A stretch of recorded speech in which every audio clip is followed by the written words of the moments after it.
In today's video, I'm going to teach you how to connect Calendar for CRM in Gohighlevel. To get started, open Gohighlevel and make sure you're on your main dashboard. This is the starting point for almost everything you'll set up inside the platform, so if you're following along, just give the page a second to fully load before moving on. Once you're inside Gohighlevel, look over to the left-hand side of the screen.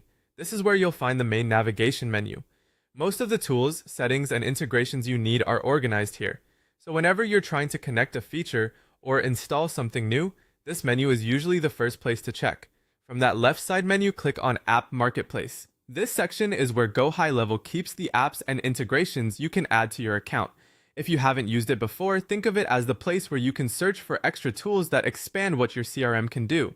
After the App Marketplace opens, go to the search bar and type in Calendar. Using the search bar is the fastest way to find exactly what you need, especially if there are multiple apps listed in the marketplace. Make sure you spell it correctly so the right result appears right away. As soon as you search, you should see Calendar for CRM appear in the results. When you find it, click on it to open the app's details page. This page usually gives you a closer look at the integration and lets you begin the setup process. Now that you're on the app page, click Install. This is the step that connects the Calendar for CRM app to your Gohighlevel account. After clicking Install, the platform may take a moment to process the request, so don't worry if it takes a few seconds. And that's it.